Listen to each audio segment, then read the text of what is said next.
మనందరం దేవుళ్ళ కథలు వింటాం. బ్రహ్మ ఎలా పుట్టాడు, విష్ణుమూర్తి ఎలా అవతారాలెత్తాడు. కానీ ఒక ప్రశ్న మాత్రం మనలో ఎప్పుడో ఒకసారి వస్తుంది. అసలు శివుడు ఎలా ఆవిర్భవించాడు? శివుడికి జన్మ ఉందా? ఈ ప్రశ్నకి సమాధానం ఒక కథ కాదు, ఒక గొప్ప సత్యం. సృష్టి మొదలైన రోజుల్లో బ్రహ్మదేవుడు సృష్టిని రూపొందించాడు. విష్ణుమూర్తి ఆ సృష్టిని కాపాడుతున్నాడు. ఒకరోజు ఇద్దరి మధ్య చిన్న మాట మొదలైంది. సృష్టిని నేనే చేశాను అని బ్రహ్మదేవుడు అన్నాడు.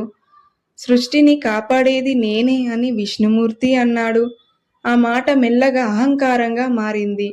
ఇద్దరి మధ్య వాదన పెరిగింది. దేవతలకే భయం వేసింది. లోకమే కదిలిపోయింది.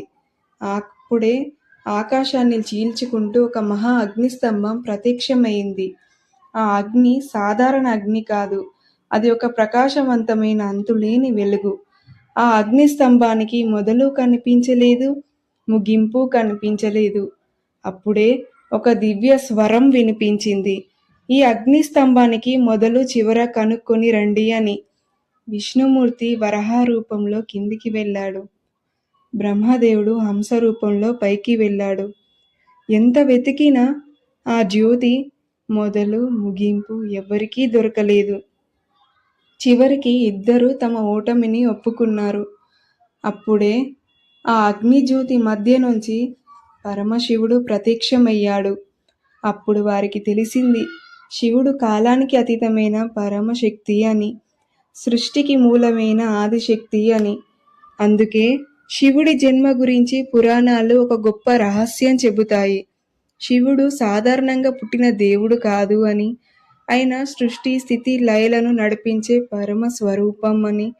ఆ పరమశివుని గుర్తుగా మనం ఆరాధించేది శివలింగం. శివలింగం భక్తులు ఆరాధించే పవిత్ర స్వరూపం. అది సృష్టి స్థితి లయలకు ప్రతీక. ఈ విశ్వంలో పుట్టిన ప్రతి జీవితం ఒకరోజు లయలో కలిసిపోతుంది. కానీ సృష్టిని నడిపించే పరమశక్తి మాత్రం ఎప్పటికీ నిలుస్తుంది. మన జీవితంలో కూడా ఇదే నిజం.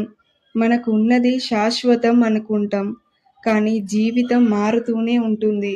మార్పుల మధ్య ధైర్యం ఇచ్చేది భక్తి, విశ్వాసం.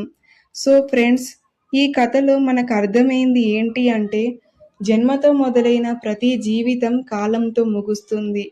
జన్మలేని సత్యం ఎన్ని యుగాలైనా నిలుస్తుంది. అదే ఆ పరమశివుడు. ఓం నమః శివాయ.